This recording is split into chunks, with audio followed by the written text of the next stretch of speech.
Today I'm going to unbag River Plate and Denmark Strait. This is a folio game series from Decision Games, and it is part of the Dreadnoughts and Battlewagon system, which I covered previously in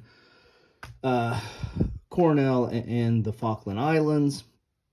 Again, another folio game. This one dealt with two battles in World War I. And I'll put a link to my unbagging, and I also did an after-action report after playing one of the scenarios. But it uses the same system in this game. I think these are the only two that are in the Dreadnought and Battlewagon series. I believe that's the case. This one goes to World War II. So let's look at the back of the bag here. This one's kind of weird because normally I get a pretty good, have a pretty good success rate, but this one was torn, and the part of the rules, I think, were kind of folded up there a little bit. So this one, the bags aren't the best protector, and I got a little bit of a tear here, but everything looks like it's probably still playable. As you can see from the back here, you're going to get a wonderfully illustrated map board of the ocean. That's what you should expect from naval games. You also get an explanation of the counters. There's a lot of information on these counters, but the game is really not that complex. In fact, it says low to mid complexity.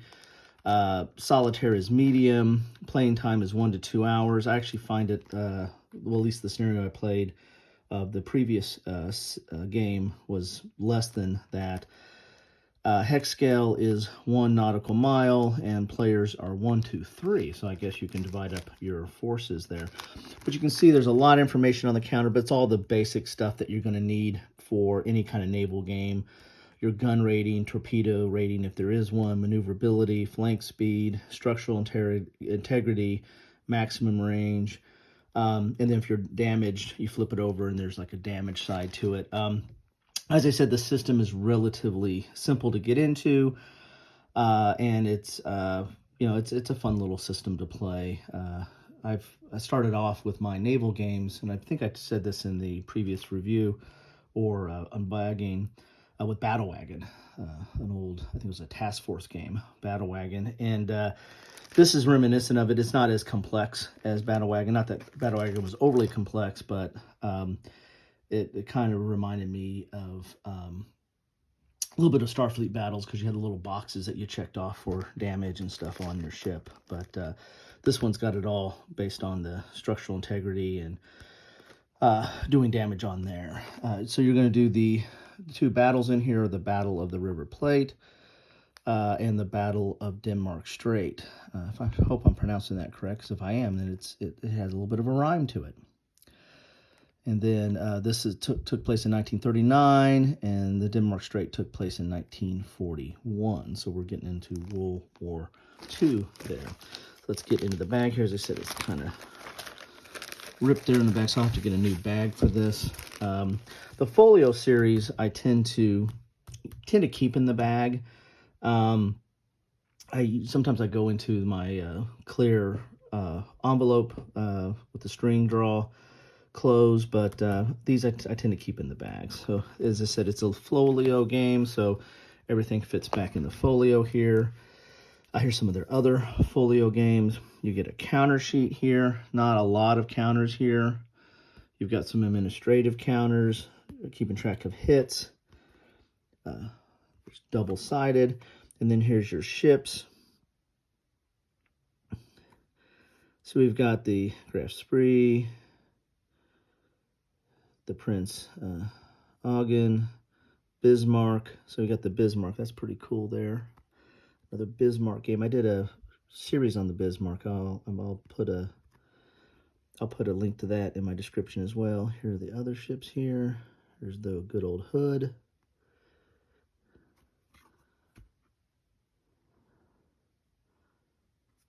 And you've got your torpedoes out, torpedoes fired, flank, cruise, turn, and north. So you got a lot of administrative counters and not a lot of ship counters there, actually. So, and they're typical DB Decision Games quality. DG quality. Anyway, you get a baggie to put your counters in. I might use 2 baggies, one for the ships, one for the administrative counters maybe, but oh, there's another bag in there. Good. So I get 2 baggies for that. You get the map board, which is not a lot to see there. I mean, the fact that they put the name on it to keep it separate, but I mean, it's pretty much a nondescript map, you know, paper map, but just the great blue ocean there. So then you've got your standard folio rules, which should be the same that were in this one. And then you've got the specific rules. And as I said here, this one, I had a little bit of, this was like poked up, so I got a little bit of tear and folding here, but none the worse for wear. We can deal with that. This will have your game turn track, and it has your special rules for the Battle of the River Plate and then the Battle for the Denmark Strait, which will have your setup and any kind of special rules, you know, any rules on exiting the map, victory conditions, and optional rules for each one of these. So you have that there. As I said, there's only 2 in this series, but I mean, I think this series is a fine little series. As I said, it gets you into naval combat, at least with the big ships from World War I and World War II, relatively easy to get into and deal with. Got a little bit of a fold there. So it's kind of weird that I had that in one packing, that it was kind of slid that way. So here's your rules, typical decision games fashion, in that you're going to have, you know, the rule number like 1.0, then you'll have sub rules under here, like this is 1.1, you got 2.0, 2.1, 2.2, etc. Introduction components, setup, how to win, sequence of play, gunnery, which is very important, torpedo attacks, and movement. So not a lot of rules there, right? It's dual column, relatively small type, and black and white, no color here. But you've got your explanation of the counters as we looked at before.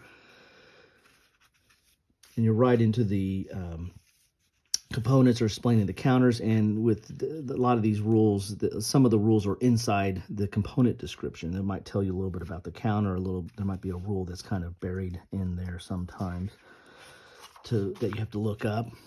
Here's setup, which is going to tell you how to go to the scenarios. That's one of the simpler rules in the game. How to win, sequence of play, and again, that's just going to tell you the victory conditions of the scenario. Then you got the sequence of play, which you have combat phase, movement phase, administrative phase.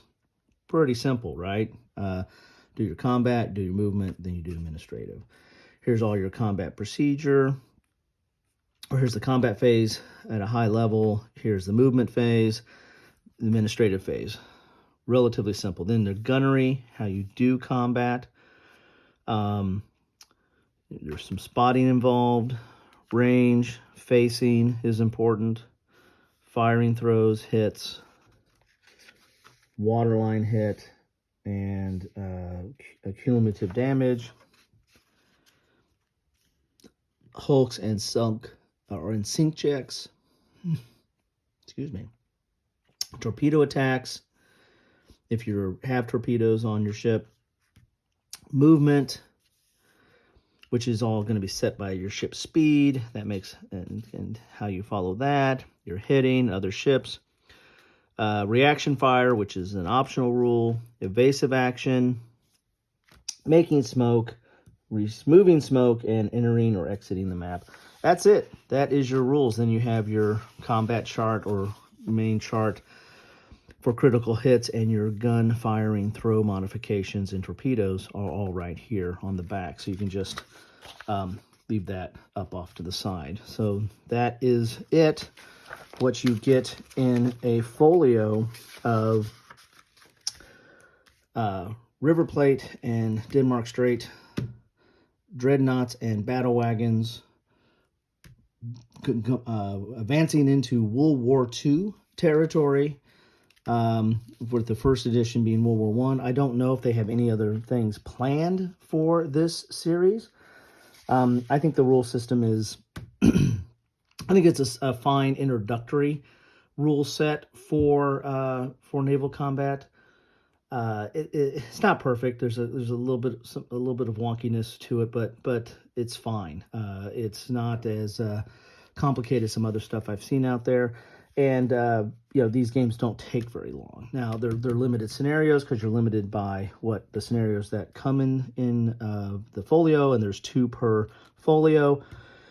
And there's not a lot of ships here, so it's not like a system where you can get a lot of ships and then make up your own scenarios or your own combat. You're going to be limited by what this is what you have for World War I, and what you have in here is what you have. Sorry, this is what you have for World War II, and what you have in here is what you're going to have for World War I. So you're pretty much limited to these scenarios. But the system itself is not that complex and not that bad of a system, but it's kind of limited in to these different scenarios, and they don't take a long time to play. It says 1 to 2 hours. I found that I can't remember if I played. I think I played the Coronel, or maybe I played the Falkland Islands. I can't remember which one I played of this.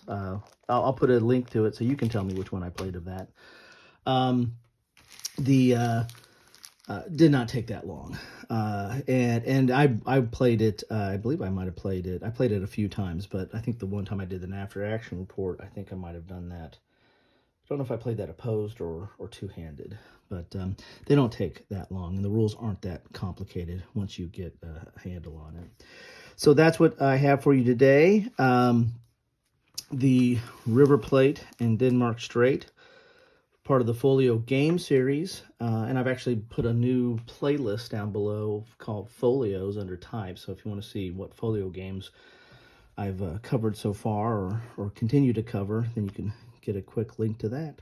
Anyway, love to know your thoughts on this. Has anybody played either one of these? If you're a big naval warfare wargamer, do you think this system is too simple or doesn't really quite capture the simulation enough? Love to hear your thoughts and comments on that. Anyway, that's what I have for you today. Thanks for stopping by. Appreciate it. I greatly always appreciate anytime you guys stop by, or gals, and put a comment to let me know you stopped by. That'd be appreciated as well. Anyway, that's what I have for you today. Take care and have a good one.